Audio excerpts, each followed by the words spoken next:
Mga baby boomer, Generation X at millennial dyan, kailan kayo nakabili ng bahay, lupa at sasakyan? Si Alexis, 17 anyos pa lang ngayon, pero meron nang naipundar na bahay, lupa, sasakyan at may negosyo pang restaurant. Sino mag-aakala na dating tauhan lang ng restaurant ngayon may-ari na ng restaurant? Ano bang pwede nating matutunan sa mga dumaraming Gen Z ngayon na sa murang edad pa lang yumayaman? Grabe! Unang nakilala si Alexis sa pagre-review ng mga pagkain. Ayan, sir, ito naman ang titikman natin, mga kapudit. Hanggang gumawa siya ng content sa kung ano-anong life hacks. Ayun! Na-detect na nga! Ang galing, oh! So, try na natin itong gamit na to. Kalaunan, ginaya ang mga food experiment na napapanood niya sa TikTok at iba pang mga pakulo. Habang ginagawa ko nga itong ice cream roll, talagang amoy na amoy mo nga yung mangga. Talaga sobrang nakakataka. Pero ang pinaka-kinaaaliwan ng kanyang followers, ang kanyang pag-games. Kung saan ang mga kasali, mga kapitbahay niya mismo.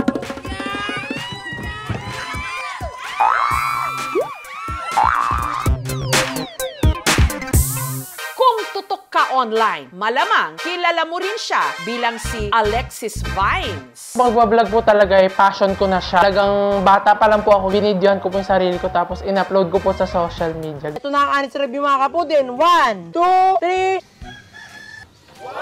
Ang sarap ng mga kapudin, naglalaban yung alat, pati yung tamis. Parehong OFW ang mga magulang ni Alexis na kalaunan naghiwalay. Ang kanyang ina, nagnegosyo ng mga damit pero nalugi ito. Dumating pangaraw sa puntong nagkabaon-baon sila sa utang. May naniningil sa akin. Sobrang ambaba ng ano ko. Kasi pag hawak ko ng barya, umiiyak talaga ako na binabayad. Sabi ko, Diyos ko, ano ba to? Dahil sa hirap ng buhay, may pagkakataong dumidilihensya na lang sila ng maiuulam. Noodles tuyo, paulit-ulit. Pag meron ng dispatch siya yung kapitbahay, kung pwede pang initin, kung pwede pang lutuin, pwede pang kainin, gagawa po namin. At dahil madalas daw noong hindi matikman ang mga gusto niyang pagkain dahil sa kahirapan, ito ang naisipan ni Alexis na i-content. And then, tinry ko po siyang lagyan po ng chocolate, tapos patigasin po sa ref. Wow, ito na siya, mga kapudin. Umabot po siya ng mga 15 to 16 million. Yung 200,000 po na una ko pong kinita sa pagbablog, binayad po namin sa utang. Sobrang saya ko po kasi hindi ko po akala sa edad ko po na to, nakapoprovide ko na po yung mga kailangan ng family ko. Hanggang kinarir niya na ito ang kanyang mga video. Siya rin mismo ang nag-e-edit.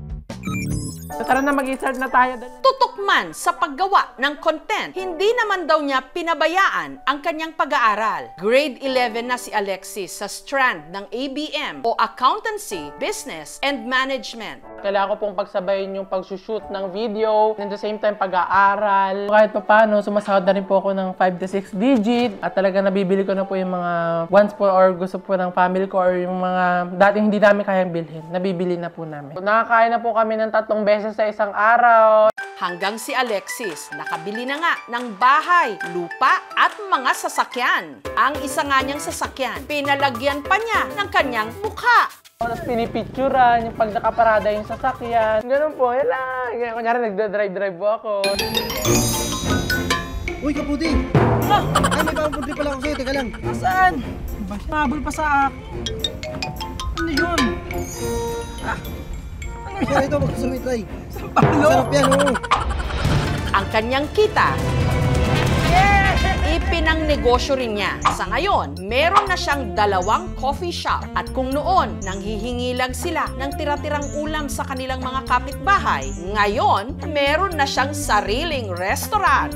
And dito sa aming restaurant na isa sa mga katas ng aking kinikita sa pagbablog. Dream ng nanay ko po kasi nagtitinda nga po siya ng merienda dati. Hindi namin talaga inisip na siya yung youngest, siya yung mag-aangat sa pamilya. Walang hanggang pasasalamat. Binago niya talaga yung buhay namin. Parang dati lang talagang nag-aabang lang kami ng mga biyaya ng kapitbahay. Pero ngayon, kami na nagsiserve ng pagkain para dito sa mga customer. Ang nag-inspire po kasi talaga sa akin na magtayo po na maraming business. Ito pong pagbablog, hindi po talaga siya panghabang buhay. Kaya po, habang nandito nga pa po ako sa peak, talagang hanggat kaya po namin, nagtayo po kami ng mga pwede pa namin pagkakitaan.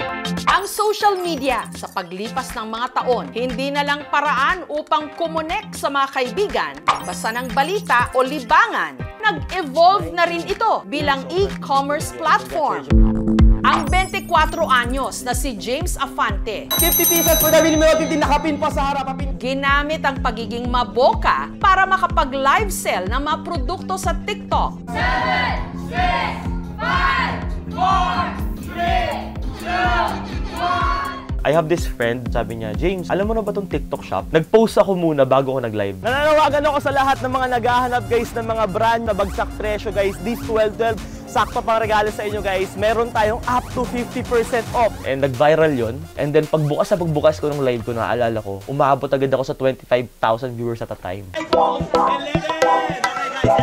Nariyang lagyan niya ng pagti-TikTok live ng kung ano-anong gimmick, nagpa-raffle at namigay ng libreng cellphone. At sa loob lang daw ng ilang oras, ang gross sales ni James umabot ng 21 million pesos. Mantakin nyo yun? 4,000 pieces sold na po tayo. Grabe. 2% ng halagang yon ang kanyang komisyon. 210,000 pesos. Not bad para sa ilang oras lang ng pagtatrabaho. Ang tinatamasang biyaya ngayon ni James, malayong-malayo raw sa kanyang kinalakan. Ganito po kahirap kumita ng pera guys. Go, go, go! Laki siya sa hirap. Katunayan, ni hindi nga raw siya noon mabilhan ng kanyang mga magulang ng sapatos pang-eskwela. 2009, yung gumaganap na father ko, he died. Pag ikaw yung next na lalaki sa pamilya, sa magkakapatid, ikaw na yung next na magiging padre de pamilya. Kaya pinasok na ni James ang kung ano-anong racket at lumagari rin ng pag-shoe-shine. So sabi ko sa sarili ko, maglinis na lang ako ng sapatos para at least mahawakan ko yung, o makita ko sa harapan ko yung sapatos na gusto ko talaga na mabili. Pero sa lahat ng kanyang side jobs, sa pag-host ng TikTok live siya swinerte. Kung ikaw ay ready na, comment number 11, go! Continuously kumikita ako ng 6 digits. Sabi ko, this is a career. Dito naman tayo sa guys, ang pagdasalo mo.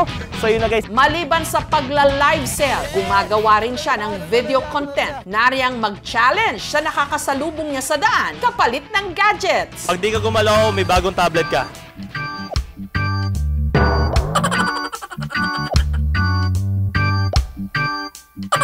Oy, congratulations! Panalo ka! Ang dati walang masuot na sapatos, meron ng mahigit 60 pares. So ito yung isa sa mga pangarap ko guys, ang kulit kasi natatawa ako. Naging padera talaga siya. In fact, mas matangkad pa siya sa akin. Nakakain ako sa gusto kong kainin. May sariling car din ako. Nakabili din ako ng sarili kong bahay. Yun, yung kapatid ko, napapaaral ko sila. Very fulfilling sa akin yun kasi hindi ko talaga nagagawa yun dati.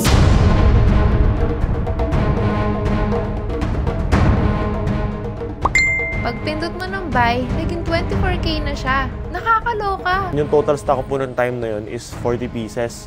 Sobrang bibilis talaga yung mga nakatutok talaga. Like, paunahan po kasi talaga siya. So, imagine that's 30,000 people na sabay-sabay po nag-check out ng mga 40 pieces na iPhone na yun. Wala kang nag-post na nakakuha ng iPhone 11. Makikita mo, error. Baka sila lang din nag-check out niyan. Actually, may record po kami niyan. Ito po, nandito po makikita ninyo yung order ID nila. Makikita po ninyo dito na nakaship na po talaga siya lahat. Kung magtataka yung tao, about 51.60 pesos. So, 6.6 pesos yung iPhone. Pero of course, there's a shipping fee of 45 pesos. So, depende rin sa location po yun. Awit and live. Pagsapit po namin ng 100 million likes noong time na yun, nagkaroon po ng bug, error, or technical difficulty si TikTok. Kaya po bigla po siya nag-end. Around after 5 minutes, nagre-live po ko.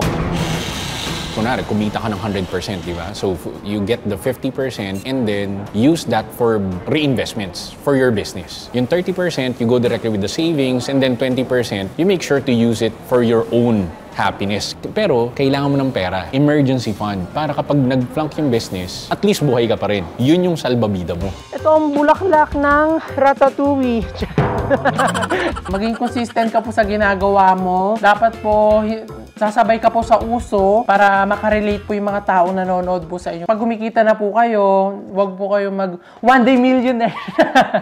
How to make millions before you reach the age of 25. Para kina Alexis at James, simple lang. Ang tried and tested formula. Grabe mga kaputi, ano ko yung lasa? Kapal ng mukha. 50 pesos for the minimum 15 nakapin. Sipag, talino, at diskarte. Thank you for watching, mga kapuso. Kung nagustuhan niyo po ang videong ito, subscribe na sa GMA Public Affairs YouTube channel. And don't forget to hit the bell button for our latest updates.